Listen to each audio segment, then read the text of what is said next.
Coming up on the next episode of Zuzu All Grown Up. It's been said, in every life a little rain must fall, or bad things happen to good people. The question, though, many ask is, why? Our next guest, however, makes a very provocative claim. He says bad things don't happen to good people, which he explains in his book, Why Bad Things Don't Happen to Good People. Rabbi Shaul Rosenblatt is our guest today, and he'll be joining Karolyn in just a minute. Look, Daddy, teacher says every time a bell rings, an angel gets his wings. You're now listening to Zuzu All Grown Up. She's been featured in more than 20 films from the early days of film and television. He is a psychotherapist and her loving husband. Together, they are on a mission to brighten your day and your life. It's a time to smile, a time to laugh, a time to expect more. It's time to get inspired with your hosts, Karolyn Grimes and Dr. Chris Brunel. It's time to meet Zuzu, all grown up. Do you believe that life is wonderful in principle, but for some reason just isn't so consistently in practice? Every life will have its ups and downs. But have you ever thought that if there were only more people around you encouraging, uplifting, and even inspiring you, then life would be more fulfilling? If only people like George and Mary Bailey were in your inner circle, then life could truly be wonderful all the time?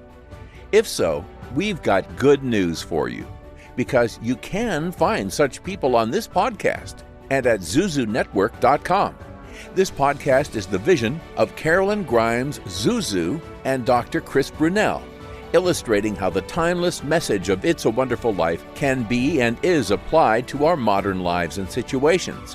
Indeed, when you take that message to heart, your life will become immeasurably more wonderful. Visit us at zuzunetwork.com and listen to this podcast series to learn more about how. Now sit back, relax, and get ready to enjoy another episode of Zuzu, All Grown Up.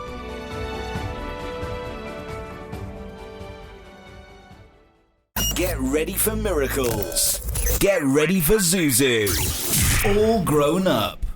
He wrote the book years ago after the passing of his young wife, leaving him to be a sole parent to 4 young children. The title of the book may seem to contradict reality, but as the rabbi will explain, the meaning of the title isn't that bad things don't happen at all, but ultimately good things come out of every situation for good people. It's a lot to unravel and a lot to think about. So without further ado, here's Karolyn Grimes and Rabbi Shaul Rosenblatt. Well, our next guest says that bad things don't happen to good people. They only seem to, but there's more going on behind the scenes, things that will ultimately work for our good. I am so excited to meet you and to actually talk to you. You've had quite a life. I really admire how you've been through a lot in your life and yet you've turned it around. So you've written this book. I'd like to hear more about that. What got me started was sort of the experience I went through with my wife. You know, she was diagnosed with breast cancer when she was 27.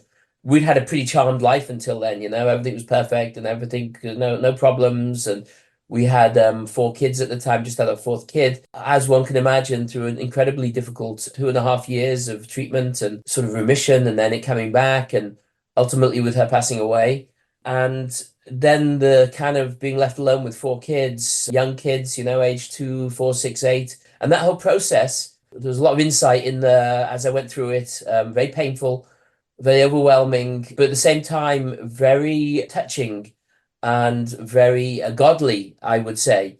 And so in terms of the title, I explain it in the book, but what it is to me is that if you want to kind of ask a question, you've got to know what your definitions, bad things, what are bad things? I mean, the first thing I would ask, if we want to really start, is what are good people?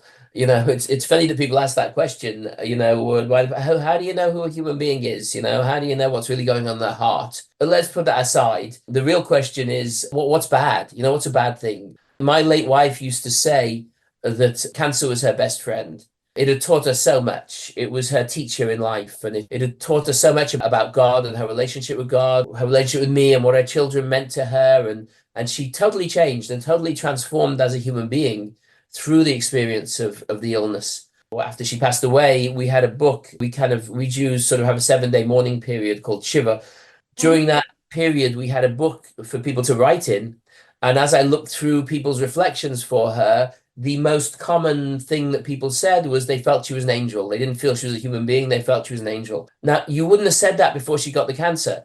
She was a special person. And she, of course, we were married and I loved her. But the cancer really transformed her into something very special and very unique.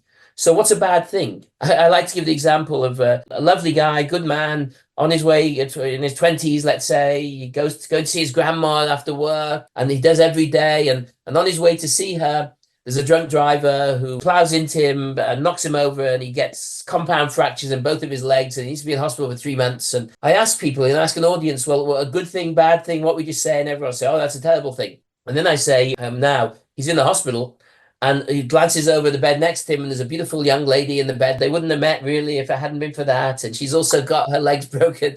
And they're there for 3 months together, so they get chatting, and they fall in love, and they get married. And then I say, like 50 years later, they're having their golden wedding anniversary. And you come and you ask the guy, let me ask you a question. That car plowed into you and broke both your legs. What would you say? A good thing, a bad thing? He says, oh my gosh, where's the guy? I want to give him a medal. I want to give him a hug. It's the most wonderful thing that ever happened in my life, because I met this most beautiful woman and I would never have done so. It's hard for us to judge. We're very quick to judge. This is a terrible thing. You have to see how things play out. You don't know where things go in life and where they lead you and where they take you and what you gain from them. But also, and this is the most fundamental thing philosophically, in Jewish thinking, there's only one thing that's good. There's only one thing that we believe in that's good, and that is God. God is good. He is the absolute. He is the truth of this universe. He is the transcendent being. That's a benchmark for what is good. And so for us human beings, good is closeness to God. When we are close to God, we have goodness in our life. That's our perspective. And therefore bad is the opposite. Bad is when a human being is distant from God, is distant, is disconnected, is lost, is confused, doesn't know whether they're coming or going. That's disconnection from God is bad. And so what I ask people, and I pose this question in my book, is there anything in life that can happen to a human being that can disconnect them from God in and of itself? And I don't believe so. I don't judge. I understand we're human and we struggle and we each go through our own challenges. But I believe at the end of the day that we have the choice as to how we respond to whatever happens in our life. We have free will and we get to choose. And if a person gets disconnected from God innocently, that's through their own choosing. That's not through the circumstance that happened. And therefore, in my mind, bad things don't happen to good people. Painful things happen, challenging things happen, difficult things happen. That happens to all of us. But bad? No, we get to choose good or bad in our lives. I totally agree with you. I think that's very true. How do you deal with people who challenge that? Tell you a really interesting experience that I had. I take kind of Jewish trips to Poland. I think it's a very powerful place for Jews to kind of see the heritage and the history of the Jewish communities there and the loss that had the devastation of the Holocaust. I used to, sadly, there aren't many alive anymore. I used to take Holocaust survivors with us. And I took a particular Holocaust survivor once by the name of Dario Gabai, a very close friend of mine, was a Greek Jew who came to Auschwitz in 1944 and was a member of the Sonderkommando there. He was given the job of taking bodies from the gas chambers and burning them in the ovens. The people on the group asked him on the first night, do you believe in God after what you've been through? And he said, no, I don't. I absolutely don't. So we kind of left it at that. I'm not going to challenge him. I feel I have no right or no place to kind of have any conversation around that. Someone who's been through what he's been through. And I have respect for his way of seeing things. And who knows how I would see the world if I'd been through that. 2 days later, we were in Krakow in the Jewish graveyard there. And I took the group there and I was looking around and I saw a man walking around with two younger men. And he was an older man. And I kind of, having experience of this, I kind of said to myself, that's a Holocaust survivor and he's brought his 2 sons here. So I went over to him and I said, do you mind if I ask kind of what you're doing here? He said, yeah, I'm a Holocaust survivor from Australia and I brought my 2 sons. I said to him, I can see that you had a yarmulke on, he's wearing a yarmulke. I said, are you a religious man? And he said, yes, I am. And I said, so you believe in God after the Holocaust? And he said, not only do I believe in God, he said, every Holocaust survivor believes in God. So I said, well, hold on a second. That's not my experience.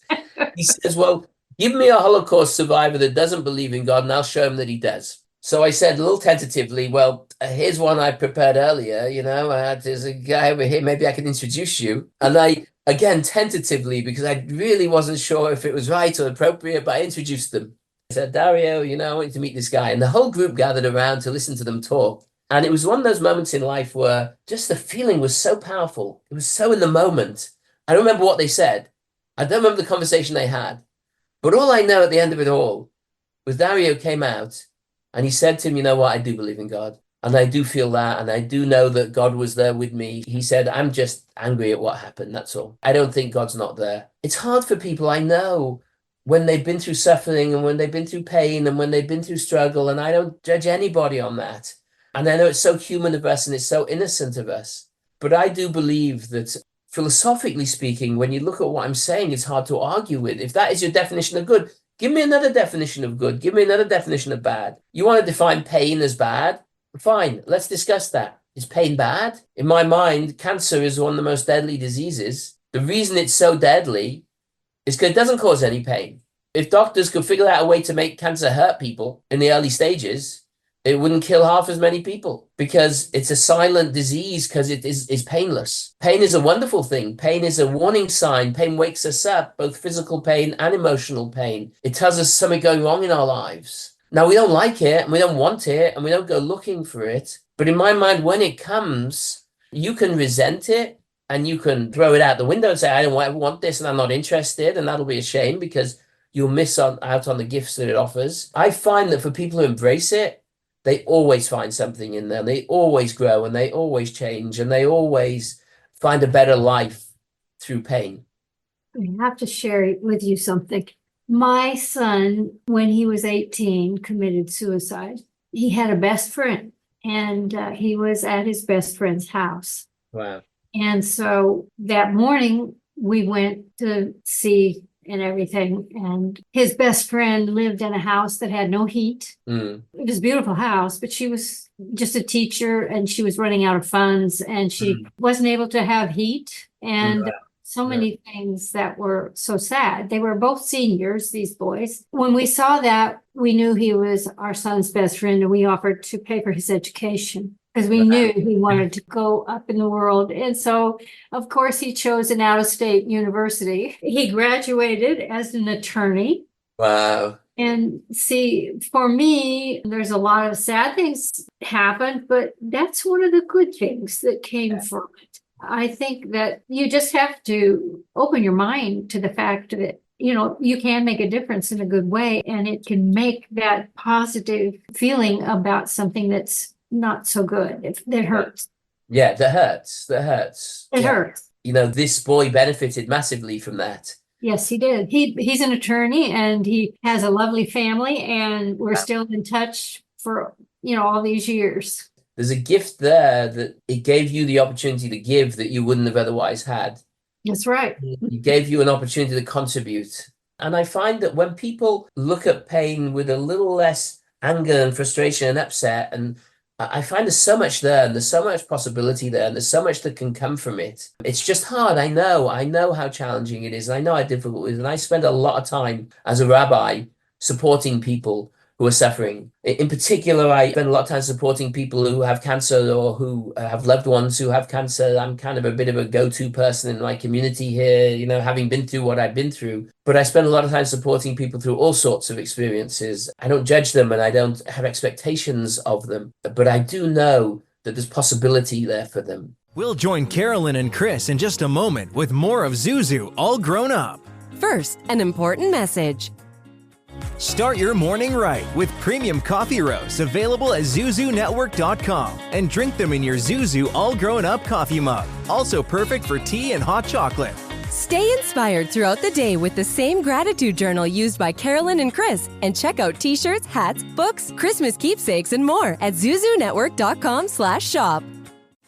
Join Zuzu's network today at ZuzuNetwork.com/join. Karolyn is creating an international network of aspiring angels, everyday people who believe that they can help make the world a better place by making life better for even just one other person. Let us know you want to earn your wings at zuzunetwork.com/join, and Karolyn and Chris will send you inspirational material to support you in your journey.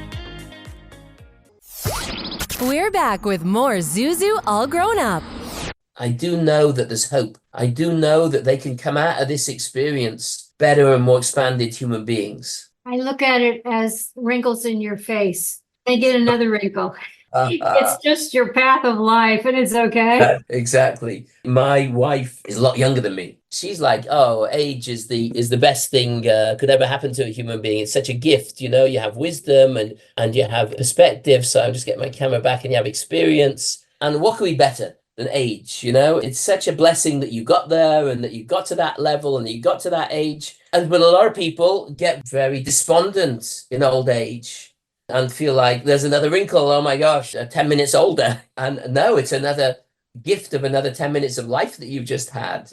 But it depends on the person and the way they're able to see it. And my goal as an educator, my goal as a rabbi, as a teacher, is to try and help people see the potential and the possibility in every circumstance that comes their way, and not be too quick to judge it and see what they can take from it. And like you say, Karolyn, when you take something positive out of it, when you take something good out of it, it's so helpful and it's so comforting to know that. It really is. I was orphaned at the age of 14. I ended up in a very bad home, but the townspeople gave me a lot of love, a little tiny town, and I made it through. It was great. And then I lost my first husband deer hunting. I lost my second husband from cancer. There's been a lot of challenges in my life. Yeah, it certainly has. But look what a gift I've been given to be that little girl who was in the movie, It's a Wonderful Life. I have the opportunity to talk to people who have suffered a great deal as well. They come and tell me their problems and how It's a Wonderful Life helped them through their situations. I mean, I'm blessed. I so thoroughly follow your philosophy. It's absolutely right. It's perfect, right on. Just touching on that movie was such a gift to the world. I think it's probably my favorite movie. I think it might well be. It's certainly my favorite message in a movie and my favorite sort of movie, the most touching movie. I mean, I cry every time that I watch it. Just the cry being touched by the possibility of human beings and the greatness of human beings and what each and every one of us as an individual can contribute to this world and what we can do with our lives if we only knew that we have that. And I guess that is what the movie's about, showing that people don't know their own greatness and don't know what they have to offer to this world. And as a result, maybe don't offer it. How sad is that? For those who are dealing with that kind of trauma, what do you tell them? The rabbis say that ein biyadenu, it's not in our hands. Lo mishav v'sushai, not from the why bad people can have good things in this world, but af lo misui tzadikim, and also not why righteous people suffer. And it's an interesting phraseology. It's not in our hands. And I say it's like a hot potato. You can look at the hot potato, you can see it, you can roll it around, but you can't pick it up. You can't grasp it fully. You're never going to quite grasp it. And I feel it's the same thing. You can't, and it would be callous to try and do so, try and explain to somebody or try and tell them, don't worry, something good will come of this.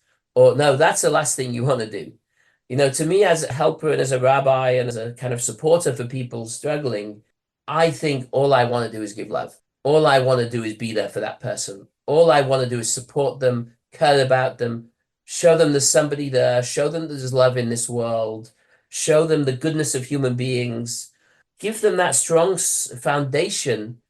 They've got to find their way. I can't show a person. I found my own way through these experiences. I kind of had my own insight and kind of learned what I learned and kind of came to where I've come to. If somebody had come to me when my wife got cancer and said to me, well, it's all for the good, it's all for the best, and I'm sure something good will come of it. And you just can't do that. I think that I have a tremendous amount of trust in human wisdom. We human beings are godly souls at our core. And we are so full of wisdom and we are so full of, from the day we're born, we are full of wisdom. And I trust that. And so to me, what human beings need is just nurturing, is just love, and allow them to find their own way, support them in finding their own way. And so that's all I would do, really. If someone asks me a question, and someone really wants to know and someone pushes me, I might kind of touch on some of the ideas that I shared in my book and some of the ideas I shared earlier. I'm really reluctant to. I had an experience many years ago. Before, like I said, I lived a very charmed life, and it was during that period. I went to teach in a university in Birmingham, in England, teach a group of students. I wanted to address this question: why do bad things happen to good people? And I addressed it in what I thought was a really beautiful and enlightening and insightful way. About halfway through, a girl in the back of the class put her hand up and she said to me, "Rabbi, can I ask you a question?" I said, "Sure." She said, "What pain have you been through in your life that you feel you can talk about this?" I was a bit flustered. I'm talking theoretically here. I'm talking conceptually. Why do I need to have suffered to be able to talk about suffering? She said to me, Rabbi, I want to tell you something. I had a twin sister, and a few weeks ago, she was run over by a car and killed. She said, I know what suffering is, and you just have no idea." And she burst into tears and ran out the class. And that was a really heavy experience for me. And I felt after that, I'm never teaching this subject again. I'm done. She's right. Gosh, I have no permission to speak on this level. What I came to understand going through the experience I went through with my wife is that I can speak about it if I have permission to speak about it, but only if I have permission. I can't walk into a class of people who I don't know who they are, what they're going through, the pain in their lives, and start getting high and mighty and thinking, oh, I can explain it all to you. Absolutely not. But if I have permission and somebody genuinely is open-hearted and wants to kind of hear how I might see it and my experiences, I'm happy to share. I think that's a wonderful way to approach grief and pain that people are suffering. They kind of have to ask for help. That's right. They don't have to ask for love. They have to ask for help. I think when you give, you get it back tenfold. Can you tell us more about the Life 2 conference? It's an understanding about human psychology that I studied actually in America on the West Coast. I'll tell you kind of how I came across it. Is that about 20 years ago, I was running a big organization, big Jewish charity and educational organization, and I was running it with a partner. And we kind of fell out over time, as happens with us human beings, sadly. What was originally very innocuous disagreements ultimately became heated, became deep, and we didn't like each other anymore. We couldn't sit in the same room anymore. And we were partners running an organization, a charity, a helping charity. That doesn't work. One of our kind of supporters, our financial contributors, said to us, "You guys have got to sort yourselves out. This is ridiculous." He says, I'll give whatever you need, whatever money you need to go where you want to go, but you got to do something about this. And someone recommended to us this place in Washington State where they're really great at conflict resolution. We went for 4 days. We went over there. I expected, here, I'm a rabbi. I've done a lot of conflict resolution in the past. I've dealt with relationships. And the way I would have approached it before I came across this was, let's sit you down in the same room. Let's hear let's say it's a marriage. Let's hear what she's got to say is on her mind, and you're going to listen to her, and you're going to do reflective listening. Tell her that you've heard what and she'll get validated, and then you'll get validated, and we'll sort it all out. Now, it didn't occur to me the fact that when I did that, I wasn't really helping anybody. That kind of didn't ring any warning bells in my life that I wasn't saving marriages or helping people, much as the idea was nice. But so we went there. And they kind of sat us down. I'll tell you kind of the shortened version of this. They sat us down and they said, how was your trip? Oh, very nice, thank you. How was the flight? Oh, it was great. Did you get good food? Well, yeah, thank you. It was very great. And how was your drive here? Isn't it a beautiful drive here? And we were like, yes. Then what's next? Anyway, they spent half hour, 45 minutes just talking about our trip, how we felt and how we enjoyed it and what it was like. And then they said to us, oh, that's a great session. We love having you guys here. Why don't you go for a little walk? You deserve a break and come back in half an hour, 45 minutes, and we'll chat again. So me and my partner were like scratching our heads, like, what are these guys up to? We come back half an hour, 45 minutes later. They say, oh, how do you like our new wallpaper? And we were like, yeah. Oh, he wanted green, but I wanted yellow. What? And we were like, at some point we said to them, do you know why we're here? Do you think we're the interior designers? Maybe they're coming next week. But they said, oh, no. They said, we know why you're here. Don't worry. I'll tell you what, we were told why you're coming, but we didn't need to be told why you're coming. The minute you walked in the room, we could have told you why you're here because it was so obvious on your faces how you felt about each other. They said, we feel you guys are in really low moods. You're in a really bad feeling right now. Now, if we start talking about your relationship with you two in a bad feeling, how do you think we're going to do? And I was like, yeah, not very well. Doesn't sound like a good idea. They said, oh, good. That's great. We want to wait until you guys are in a nice feeling and in a nice mood, and we can help you with that. Once you are, we'll talk about your relationship. And I was like, boy, that's really wise. That makes sense. Yeah. I like what you're talking about. Why did I never think of that? They started teaching us this understanding of kind of human psychology, and I just loved it. We separated off, and I went with one guy, and my partner went with the other. We started learning about these ideas, and I got so moved, and I got so touched, and I got so connected. After about 2 or 3 days, I went out for lunch, and I was just feeling better and better and more connected and more feeling full and more touched in the feeling of life. I sat down and I'm looking at a table, and I suddenly have this insight. Oh my gosh, that's not a table. That's God. That's just God manifest in this world. That's just the spiritual truth manifest in the material world. And it's just energy and form. And I just got so touched by it all. And I started crying. And then I started looking around the room. Just the room disappeared almost. And it was just me and God and me and this beautiful, touching, uplifting, transcendent experience. At some point, I realized, oh my gosh, I'm late for my next meeting. I just sat in that feeling for so long, and it was so beautiful. And so I started walking back, and we were meeting, the four of us together. And I always ask this question to people, and everybody gives it the same answer, and it's the right answer. I was in this beautiful, beautiful, touched feeling, and so uplifted and so connected. And I start thinking about my partner because I'm going back to see him. As I'm thinking about him, there's only one feeling available to me towards him. And that feeling was a feeling of love. I just felt love towards him. And it washed away all my anger, all my frustration, all my upset. That feeling of love just changed my life. I went back and I said, look, guys, thank you very much. You've done your job here. You know, you solved this relationship. Now, my partner thought I was mad. He wasn't getting out of it what I was. And he was like, what do you mean? We haven't even talked yet. We haven't even talked about our relationship yet. It solved it forevermore, because I realized that whenever human beings get back into their real selves and to their real sense of who they are, and to that godliness and to that goodness and to that soul and to that spiritual truth of us, when we find that in ourselves, life's good. Life is beautiful. Life is uplifting. What a wonderful life it is. And that's what that conference is. That conference is pointing people towards that. Before COVID, we were getting 1,000 people a year. COVID kind of sent us as a lot of people, but we're still running it, and we're still getting many hundreds of people coming to it. It's a hybrid conference now. It's both virtual and here in London.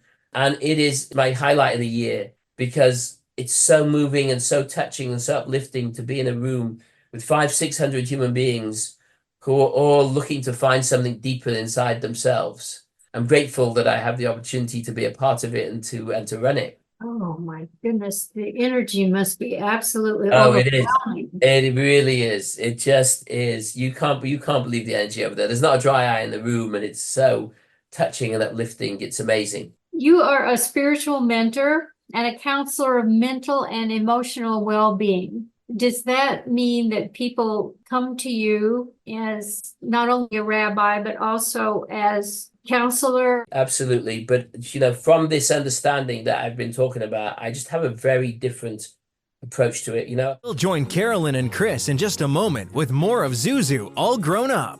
First, an important message. To find out more about the organization featured in today's episode or a previous episode, and to learn more about how you can help, go to zuzunetwork.com/beanangel. Get hurt in the game? We tough it out. Feel exhausted? We push on. Feeling down? We pull ourselves up by the bootstraps. But there are times when bootstraps aren't enough. When stress gets to us and we need to talk to someone about what we're really going through. So we're going to reach out, because sometimes mental health is not a one-person job. Visit loveyourmindtoday.org. That's loveyourmindtoday.org. Brought to you by the Huntsman Mental Health Institute and the Ad Council. Zuzu's book club features recommendations from Zuzu herself on books she loves and thinks you will love also. All of the books that the club reads, fiction and nonfiction, are inspirational and uplifting. Folks, this is a life-enhancing club to be part of. You can sign up for free at zuzunetwork.com/book club.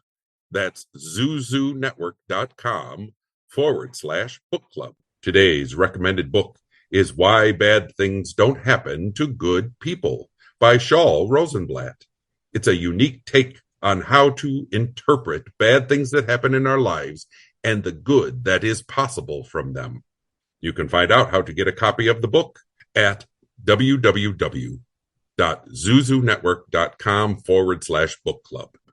This is Zuzu, all grown up. As a rabbi, before I came to this, 20 years ago, let's say, I'd have people come to me with all sorts of problems, as one does, addictions and eating disorders and depression and sadly suicidal. And I have to say, I was terrified. I felt totally out of my depth. I felt like I don't know what to do with these people. I don't know where to go, and they're suffering, and I want to help them, but I don't know where to begin. Obviously, I would refer them to kind of therapists and counselors and professionals, but I was very disappointed because I just felt like I didn't see people really getting better. I saw people kind of doing a little better and having their ups and downs, but overall, I didn't see people getting better. And then I came across this understanding, which is called the 3 principles, and I just had so much hope for humanity since then. And I have so much hope, and I see so much potential and so much possibility. And whereas prior to this, I would see people as broken, people as unwell, people as sick.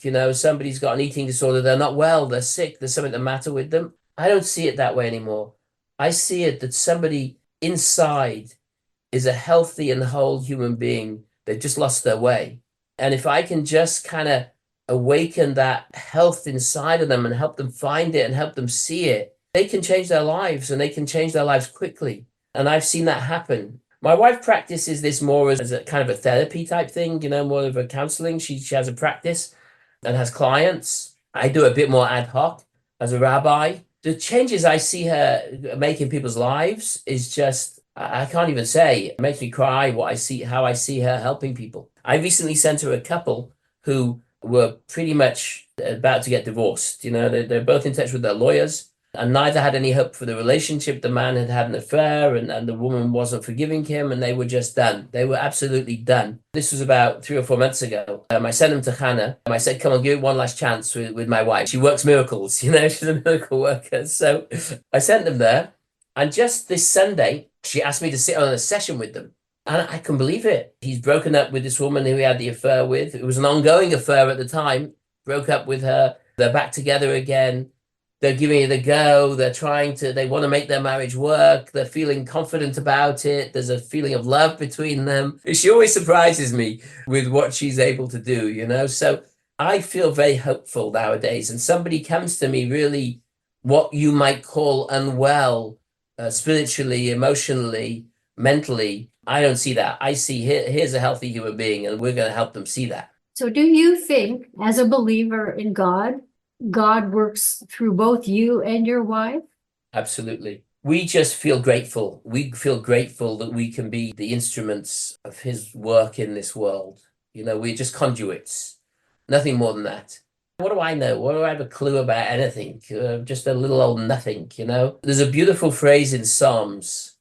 It says, Ma enosh kitis garena. What is a human being, God, that you should even remember them? We're nothing. We're ants. And yet you have made human beings just a little bit less than God. We are so godly. We are so enlightened. We are so uplifted through God's grace, through God's goodness, through God's love, not through ourselves. It's not kind of God's programmed us and off we go and we do it on our own. No, I don't see it that way. I see God is working through me moment to moment. And without God, I would cease to exist in an instant. My wife is my guide in life. My wife is so wise. She's 16 years younger than me, but she's 16 years wiser than me. It's just, she is the most amazing human being that I know. How many children are still at home? We have 4 still at home, 4 from my first marriage and 4 from Hannah.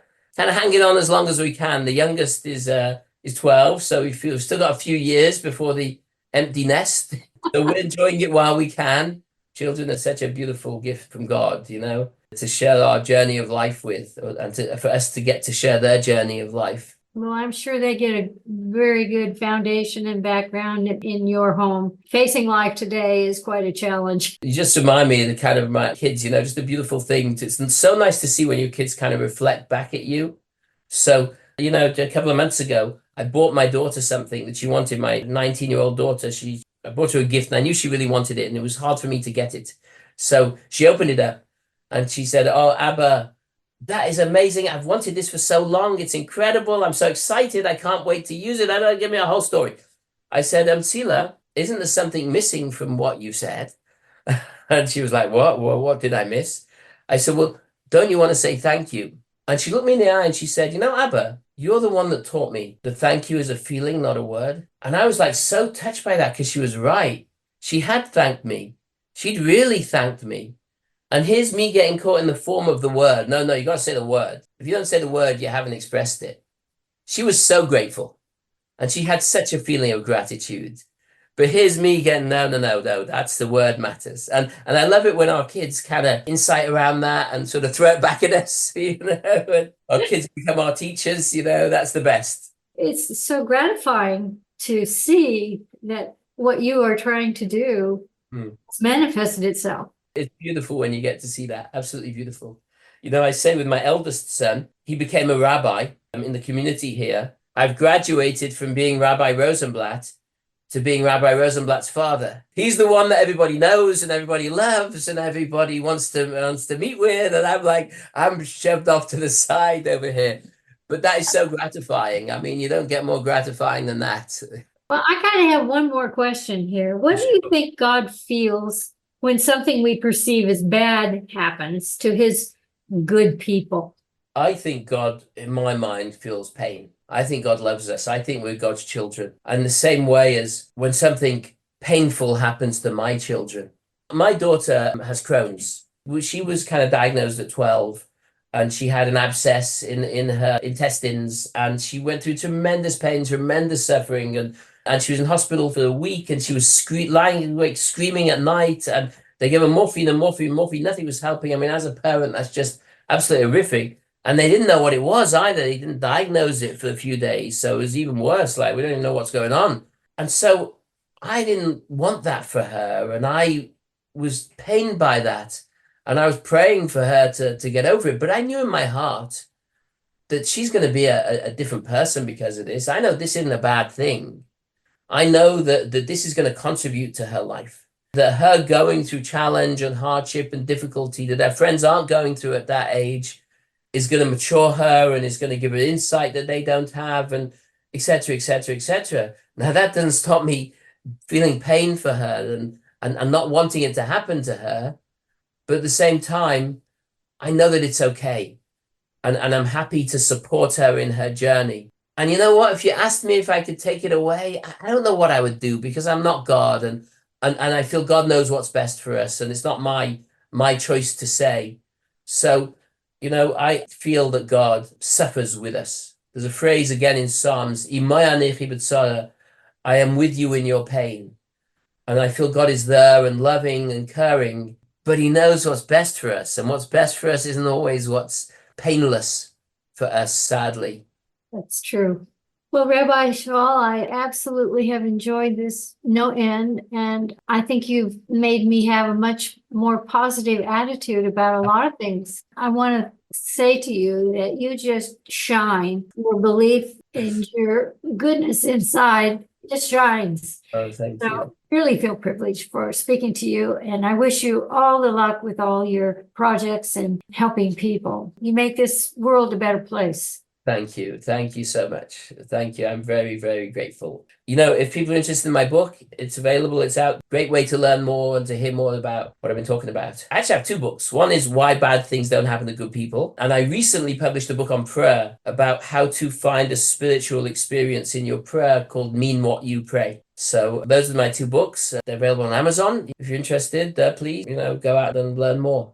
Thank you so much for joining me today. And remember, every time a bell rings, angel gets its wings. Karolyn, quite a heavy topic. Chris will be joining to discuss your personal feelings on the matter. But first, if you'd like to get a copy of Why Bad Things Don't Happen to Good People, by Rabbi Shaul Rosenblatt, head over to www.zuzunetwork.com/book club. That's www.zuzunetwork.com/book club, or look for it on Amazon. The rabbi made a lot of insightful and even encouraging points, and it certainly is a lot of food for thought. Karolyn, I know your life has not been without tragedy. What do you make of Rabbi's claim? He has such wonderful beliefs, and his attitude is so positive that I think even you found him to be, uplifting and encouraging. His theme was bad things don't happen to good people. That's his book. And I really enjoyed talking to him because he made the reality of life seem very plausible and doable, because a lot of people have a hard time getting through life. But he shared a lot of his insights, and I think that really is something that we should encourage our listeners to tune in on, because he was very, very good. We talked to some amazing people with powerful messages, and this one really stands out. Do you know someone who is earning their wings? Someone practicing kindness and service to others?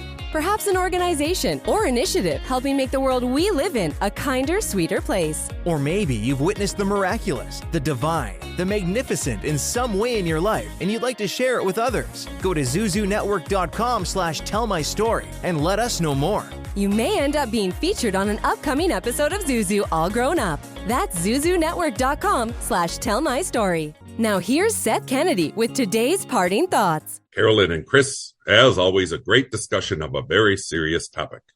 Why bad things don't happen to good people. We can't help but ask the question, why do bad things happen to good people? Well, Rabbi Rosenblatt has said today that they don't, and they are not just words. He lost his wife tragically when she was still young. He struggled to make sense of it and leaned on ancient wisdom, ultimately coming to the conclusion that when things seem bad, that is exactly the case. They seem that way, but that's not the whole story. Karolyn Grimes herself has suffered the loss of a child to suicide, the passing of both of her parents while still a child, and that's only part of the bad things that make up her life story. While those bad things most certainly happened in her life, they don't define it. Rather, it's her resilience, her positivity that summarize her life. Her story is still part of the It's a Wonderful Life saga. Perhaps the message for us to take away today is that bad things happen, but they don't happen to good people. Good people make good happen in the midst of even tragic circumstances. Dear listener, I hope no bad things befall you from this day forward. But if they do, I hope you'll remember these words. Don't let them determine your life story. Rather, let the good things good people do, in spite of the bad things, be the deciding elements that define you and your life story. I leave a closing thought out there to all of you in wonderful land. If we believe in good and do good no matter what, then we will be strong beyond measure and be the light that cannot be turned into darkness. Thank you for listening to another episode of Zuzu All Grown Up. We hope you've been inspired to live your most wonderful life now and to help those around you do the same. Remember, no matter what you're going through, no matter who you are, there are people who care about you, and your life makes a difference. It is a wonderful life. Check out ZuzuNetwork.com for more on today's and other episodes, including transcripts and merchandise you won't want to be without. New episodes are coming soon. For transcripts of today's broadcast, go to ZuzuNetwork.com/transcripts. Watch a video clip of today's episode at www.instagram.com/Zuzu All Grown Up.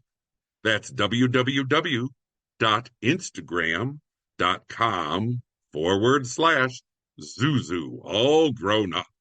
Then click on the Reels tab from the top of the center of the page. Don't forget to follow us on Instagram at www.instagram.com/Zuzu All Grown Up. That's www.instagram.com/Zuzu www.instagram.com/Zuzu, all grown up. Catch up on past episodes and discover currently premiering and upcoming episodes as well, and get helpful links and exclusive clips from our recordings. That's www.instagram.com/Zuzu, all grown up. Zuzu All Grown Up with your hosts Karolyn Grimes and Dr. Chris Brunell. Announcer and guide Seth Kennedy. Executive producer Kevin R. Stillmock. Coordinating producer Holly Ann Way. Technical producer Stella Joel. Managing producer Karina Filatova. A Wonderful Land production. In collaboration with Radio Wonderful.